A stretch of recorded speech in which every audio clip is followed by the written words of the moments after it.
Sexual harassment is characterized as unwelcomed and inappropriate sexual remarks or physical advances in any social setting and has been an issue for centuries. The Me Too movement gives victims of sexual harassment a chance to share personal experiences and lets people all around the world know they're not alone. My name is Jasmine Akundai and I'm a sophomore at UTSA. Sexual harassment is an issue almost every woman has dealt with. So throughout this speech, I will explain how the Me Too movement is a positive platform and ways to spread its true intentions. Some believe that the Me Too movement is being misused, forgetting its real purpose, but fail to see all that the movement has done for the world and sexual harassment victims all over. The Me Too movement offers an opportunity for positive change. Because of the force of the movement, businesses have seen an increase in productivity and a decrease in absenteeism. According to an article on the New York Times titled "The hashtag Me Too movement brought down 201 powerful men, nearly half of their replacements are women," written on October 23, 2018 by Audrey Carlson and many others. Sexual violence has been a component of human society dating back to as far as history has been written down. According to History.com staff, in an article written on October 9, 2018, titled "How Sexual Harassment Has Been Portrayed or Erased Throughout History." The phrase Me Too was coined in 2006 by Tarana Burke, and more than 10 years later, it is still exists under the name the anti-sexual harassment movement, according to an article titled "Hashtag Me Too, a Timeline of Events," written by the Chicago Tribune database team on July 2, 2020. According to statistics received this year from the CDC on May 1st, nearly 1 in 5 women have experienced completed or attempted rape. 1 in 3 female victims has experienced it for the first time between the ages of 11 and 17, and 1 in 8 has experienced it before the age of 10. In many sexual assault cases, victims aren't taken seriously, and when they are, abusers aren't given appropriate consequences. In an article written on PBS by Judy Woodruff and many others titled "Why We Don't Often Believe Women Who Report Sexual Assaults," written on June 28, 2019, they explain how going public for many girls is terrifying, and the fear of shaming, blaming, retaliation, and even being doubted causes many to stay quiet about their experiences. This prohibits victims from recovering and likely returning to their occupation safely, on top of coping with the emotional turmoil. Although sexual violence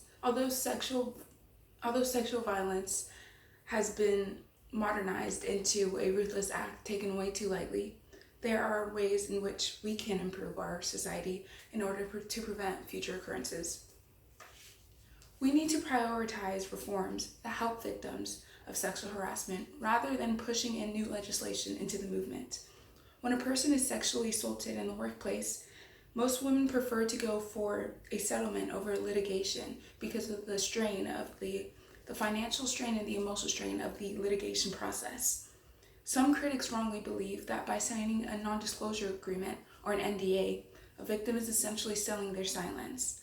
However, if NDAs were banned, most victims would be left with only 2 options: pursuing a litigation or remaining silent, which places women in a worse position.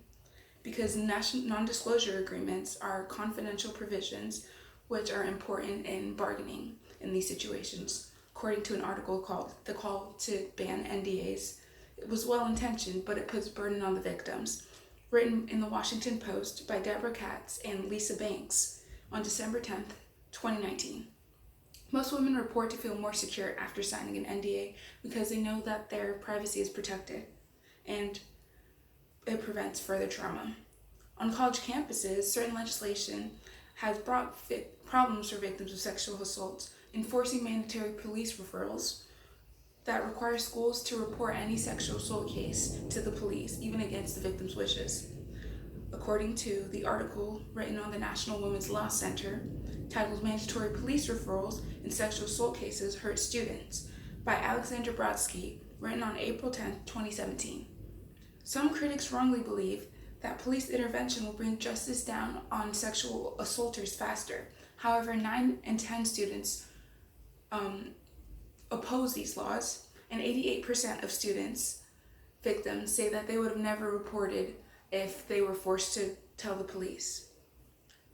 According to the article, students and local organizations fought these bills, and in April 2017 in Georgia, the law was defeated, which is one of the many victories of the movement. According to an article titled "Is $7.6 million the value of sexual assault?" written on Forbes by Kim Elser on March 26, 2019, the most a person can receive after suing an employer on sexual assault damages the cap was set in 1991, and the cap is at $300,000. It has never been adjusted for inflation, nor has it been adjusted for our increasing knowledge on the repercussions of sexual harassment. It has been calculated that if women were compensated for the extra risk of taking sexual assault damages in certain industries, and everything that might be relevant to the compensation was calculated, including the percentage of men in the industry, a woman would receive an extra 0.18% in compensation for every 1 in 100,000 increase of risk of sexual harassment. This would make the cap for sexual harassment damages about $7.6 million. The money would come straight out of organizations being sued and would be handled by the Equal Employment Opportunity Commission, or the EEOC. Issues like these have been dealt with for decades, and unfortunately take time before they can be put into effect. Therefore, a call to action is needed immediately. The end date, unfortunately, is unknown. The Me Too movement has already seen many successes in many ways, but is far from its ultimate goal. Success will truly be seen when women all around the world can feel safe and secure in their everyday life, and the only way to do that is to make sure that women have the proper options and resources to feel comfortable. In conclusion, sexual harassment is a problem that can affect any age, race, or gender.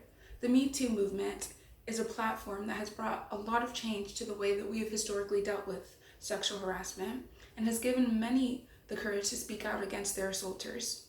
We must keep pushing to reform modern laws and societal standards that could help during this battle against sexual assault.